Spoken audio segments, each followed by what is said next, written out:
racconto una storia e parto anche un po' da lontano perché così almeno ha tutto uno sviluppo. Ehm, Allora, si dice che Noè si sia ubriacato, il primo ubriaco della storia dell'umanità. Beh, certo, dopo tutto quell'acqua, il diluvio, un po' ci stava, no? In realtà sembra che prima di lui si fosse ubriacato un caprone. Sì, un caprone che era entrato furtivamente nella dispensa dove Noè teneva l'uva e che dopo avesse cominciato a molestare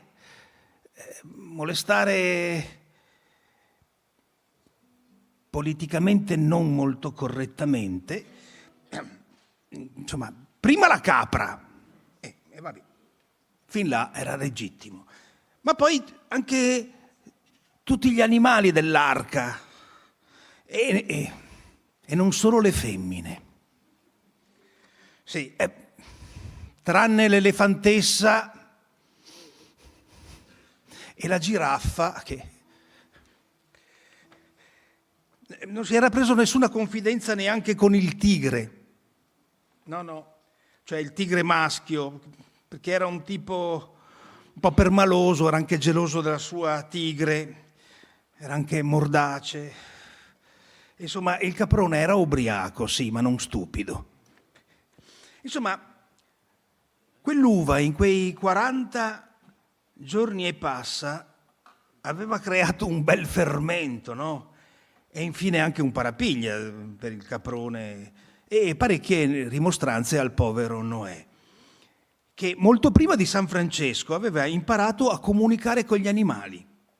E all'epoca Noè aveva 600 anni e pochissima pazienza.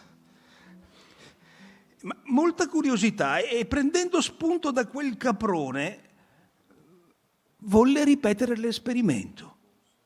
Sì, bere quell'uva fermentata.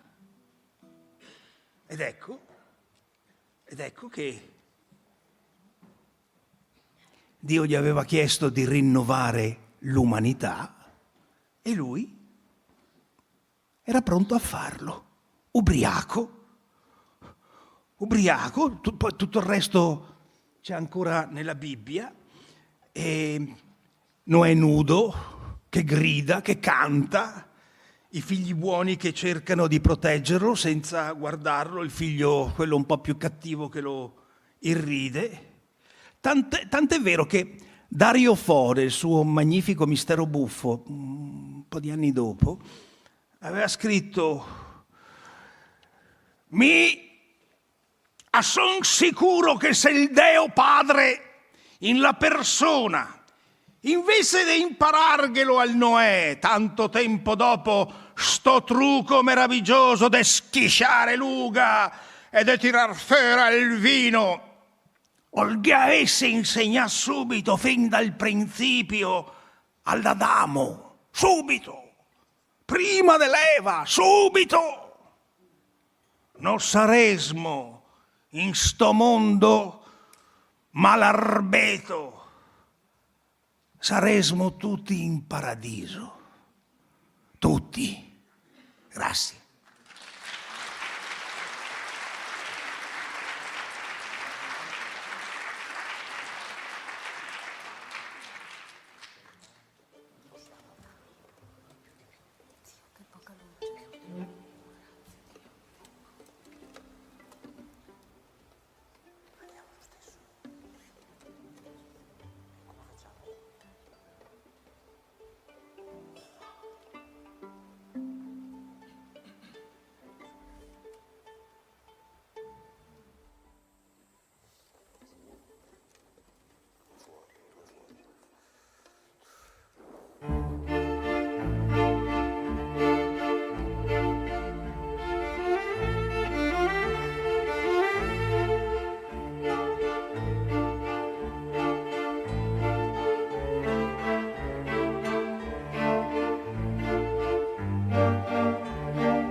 Il brano che andiamo ora ad eseguire è un medley che racchiude in sé tutta l'epopea dello spaghetti western, questo genere inventato da Sergio Leone e naturalmente tutti questi film musicati dal genio di Ennio Morricone. Si parte dalla trilogia del dollaro, per un pugno di dollari, per qualche dollaro in più, il buono, il brutto e il cattivo, per arrivare a C'era una volta il West e Giù la testa. Quando ho fatto questi arrangiamenti non ho però seguito questo ordine. A un certo momento mi sono messo e sono partito con quello che mi veniva in mente. Poi alla fine ho visto che avevo messo praticamente tutti i temi principali e quindi adesso possiamo cominciare questo medley che poi ci ricorda proprio, ci riporta in quelle atmosfere che io almeno da piccolo veramente ho tanto amato.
se si parla di vino,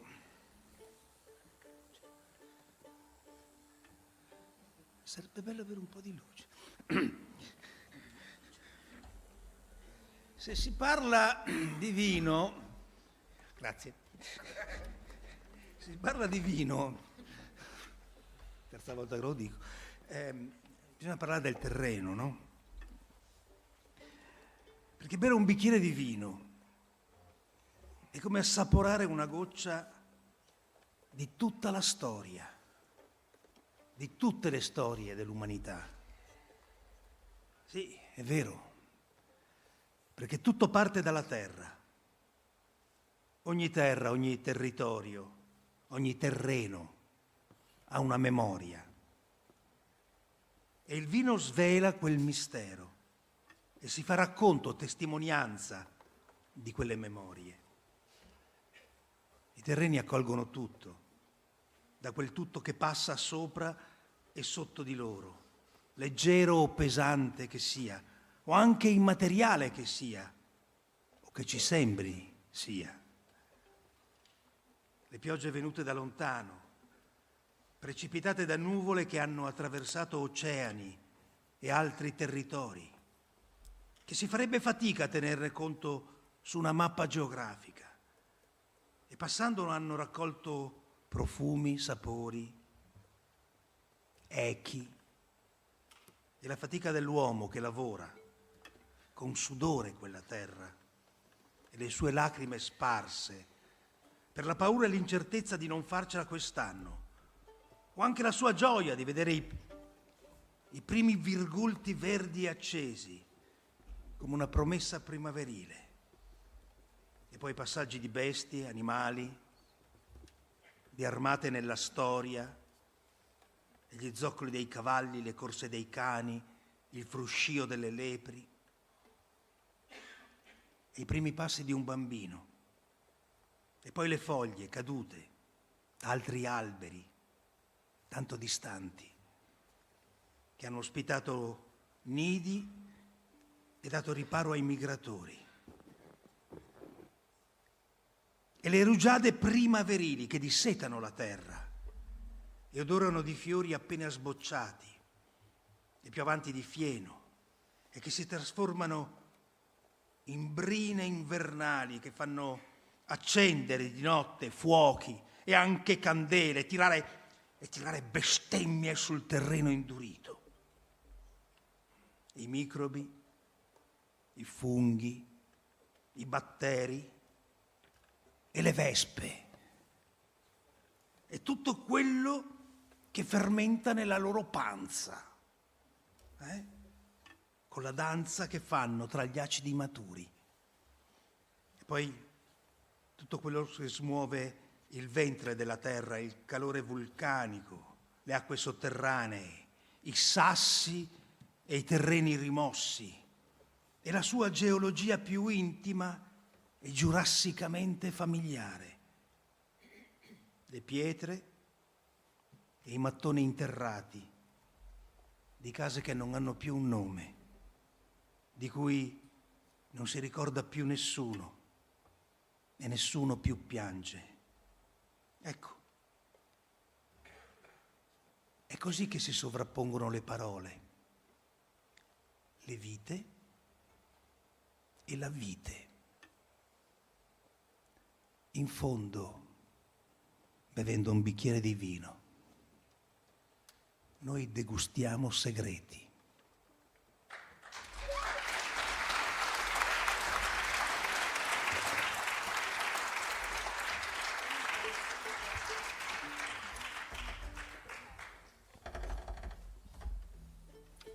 Bene, ho combinato il primo guaio.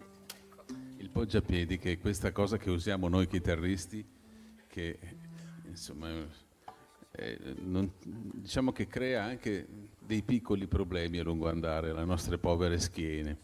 Comunque questo è un dettaglio. Adesso passiamo ad un altro medley che io ho composto per modo di dire, ho messo in ordine e arrangiato per questa formazione su tutti i temi d'amore che a me erano più cari dei film appunto musicati da Ennio Morricone. Qui chiaramente i registi sono molti, sono diversi tra di loro, e diversissimi anche a volte. Però questi temi sono ormai entrati nel nostro quasi DNA, direi, perché alcuni sono veramente, cioè non ci si stanca mai di ascoltarli, e anche noi che li suoniamo li godiamo ogni volta. E quindi ci passeremo da temi come quello di Cinema Paradiso, che tra l'altro è stato scritto dal figlio Andrea, e dal tema di Deborah da C'era una volta in America, da Plain Love, la leggenda del pianista sull'oceano, eccetera. Quindi meno parole e più note.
Kennel Digby.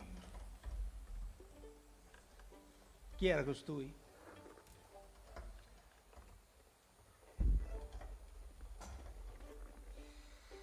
Bella domanda.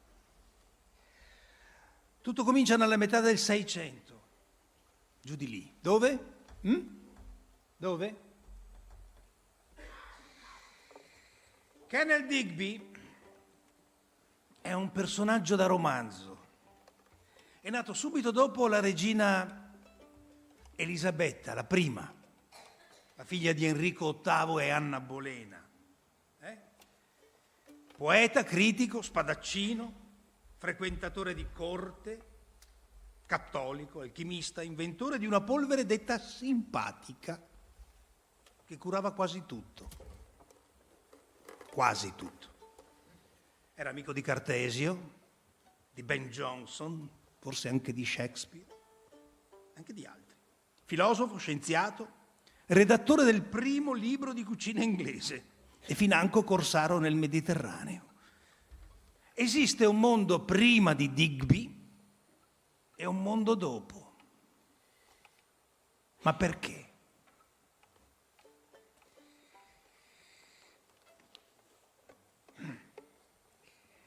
Allora fu l'inventore di una particolare bottiglia di vetro, resistente, molto resistente, col fondo grosso. Il vetro all'inglese si chiamava. In alcune parti del mondo un vetro resistente lo chiamano ancora così, verre à l'anglaise. Poco prima avevano scoperto che prodotto a temperature più alte il vetro era più robusto. Siamo alle soglie della rivoluzione industriale, dell'uso del carbone, altro che legname. Un giorno Kennel incontra uno per strada, sotto casa, ferito in un duello. Allora lo porta dentro per curarlo con la polvere simpatica, quella che vi dicevo prima che cura quasi tutto. Il signore ferito è il direttore della fabbrica di vetro, dietro casa, e cominciano a parlare. Ma come lo fate? Ma come non lo fate? Ma fate così, così o così? E fare così? Digby dà un ulteriore contributo con la voglia di sperimentare tutto il possibile, tutto il nuovo possibile. Certo, prima c'erano anche altre bottiglie, ma bottiglie così belle e fragili che era quasi impossibile trasportarle. Certo, c'erano le botti, ma una volta aperte bisognava bere tutto molto rapidamente. Forse questo non era neanche un male. I grandi vini di quel tempo erano i vini che prosperavano in botte con l'ossidazione, i Madeira, i Marsala, gli sherry, come quelli delle Canarie amati dal Falstaff di Shakespeare. Digby invece toglie molto ossigeno al vino e scopre che i migliori migliorano in bottiglia, la sua. Quella bottiglia diventa una casa per il vino, col fondo grosso, col vetro spesso, quella bottiglia verde che è diventata anche un modo di dire, no? Quanti verdi ci sono? Verde pisello, il verde smeraldo, il verde foglia, il verde ramarro, verde... Una volta c'era anche il verde lega.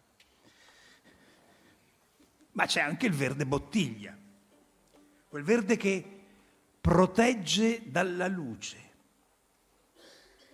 È come un aico di Bascio, tutto il verde è verde e nient'altro, tra il vecchio e il nuovo anno.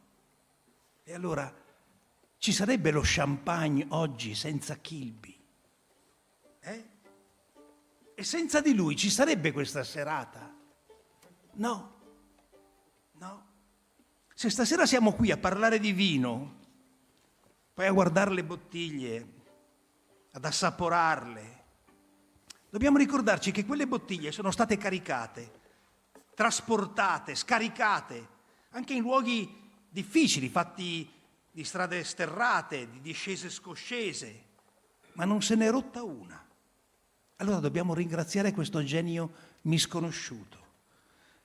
In realtà Digby, inventando la bottiglia resistente, inventa anche il mercato del vino, così come lo conosciamo adesso.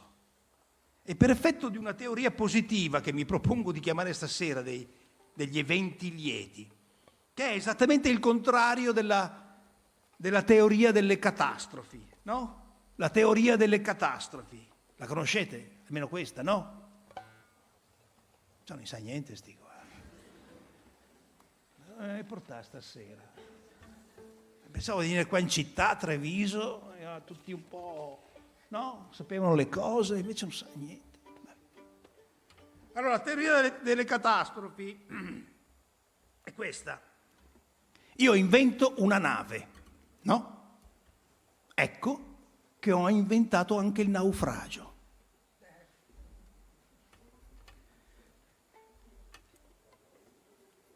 Ci avete mai pensato poi, l'ultima cosa, perché nelle bottiglie si mettono 75 CL, non 1 litro? Sono sempre gli inglesi, a cui noi non, per il vino non daremo neanche gli inglesi, poverini. No? Infatti era l'impero britannico che nei suoi commerci misurava il volume del vino da acquistare e vendere in galloni imperiali. Ogni gallone era 4,5 litri. Ogni cassa conteneva 2 galloni, poi divisi in 12 bottiglie. Beh, mi dovete pagare per questa lezione, no?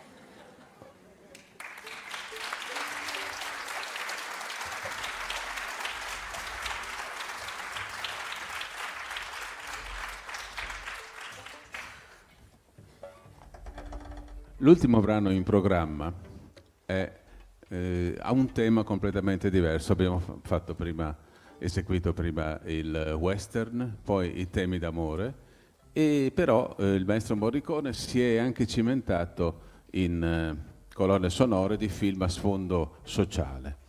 E adesso stiamo per eseguire i 2 temi che scrisse per il film Sacco e Vanzetti, i 2 temi che poi cantò Joan Baez.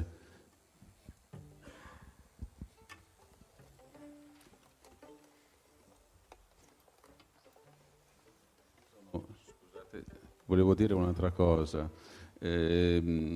Appunto, questo film ebbe un grandissimo successo, un film di Giuliano Montaldo. E se non sbaglio, l'attore protagonista, che era un mio vecchio caro amico Riccardo Cucciolla, vinse la Palma d'Oro per quel film. E niente, e comunque il brano che andiamo ad eseguire appunto è la sintesi un po' di queste 2 meravigliose canzoni.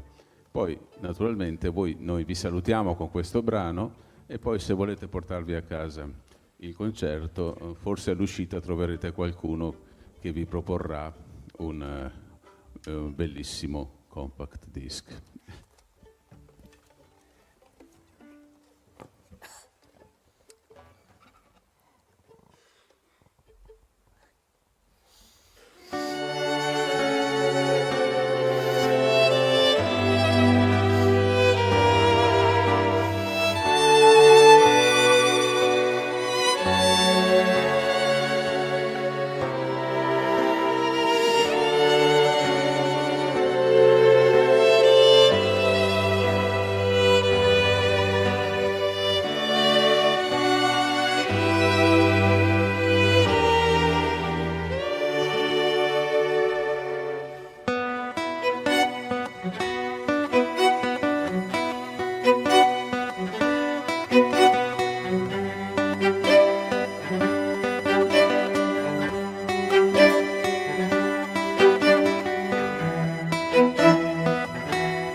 Vi leggo due poesie.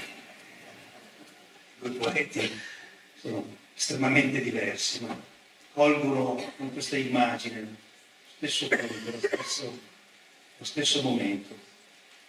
Una da Zimbosca, eccelsa poeta polacca. La poesia si chiama Accanto a un bicchiere di vino.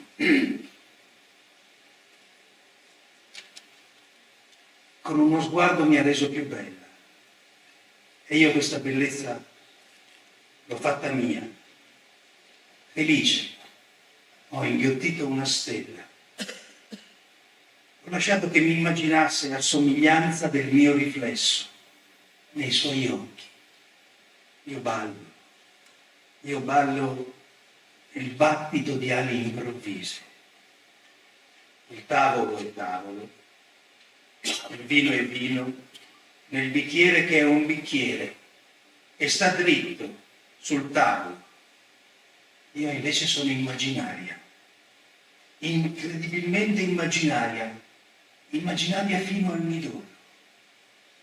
E parlo di tutto ciò che vuole delle formiche morenti d'amore sotto la costellazione del soffione. Gli giuro che una rosa bianca, se viene spruzzata di vino, canta. Mi metto a ridere, inclino il capo, ma con prudenza, come per controllare un'invenzione. E ballo, nella pelle stupita, nell'abbraccio che mi crea. Eva dalla costola, Venere dall'onda, Minerva dalla testa di Giove. Erano piccoli. Quando lui non mi guarda, cerco la mia immagine sul muro e vedo solo un chiodo, senza quadro. E la seconda è una poesia di Trilussa, si chiama Mentre bevo. Spero che non ci sia qualche signore di Roma in sala.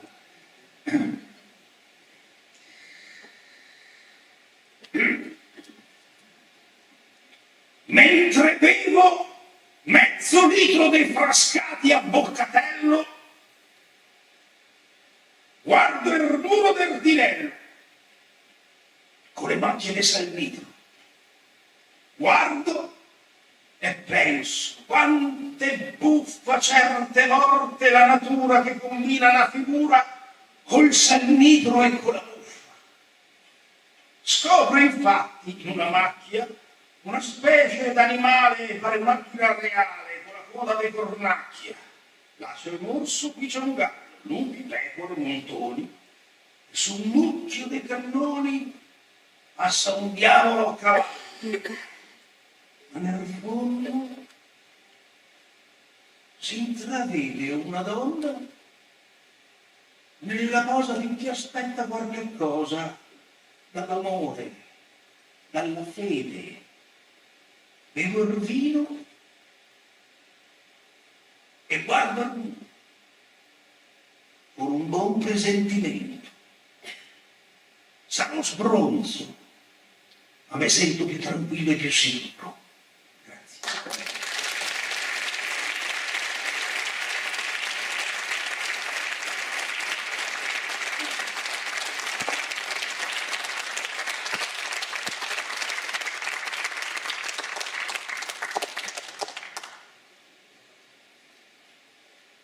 Pensavo tirasse fuori il portafoglio per pagarci.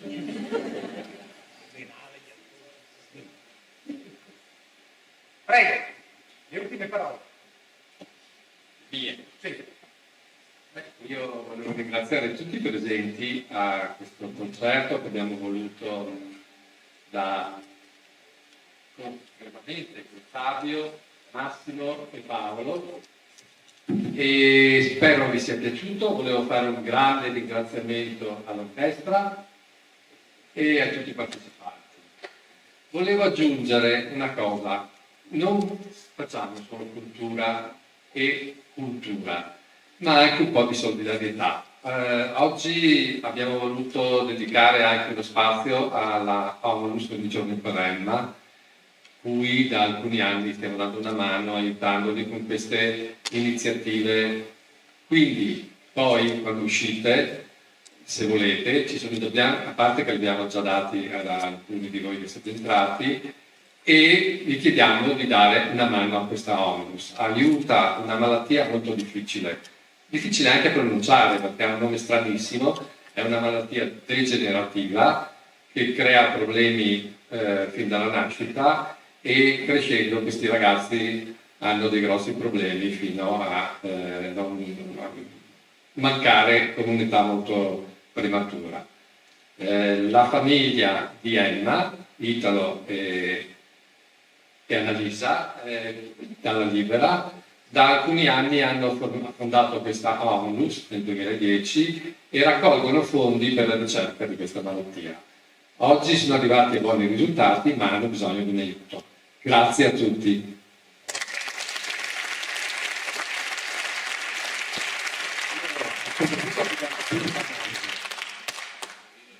Dai, vieni a Luna.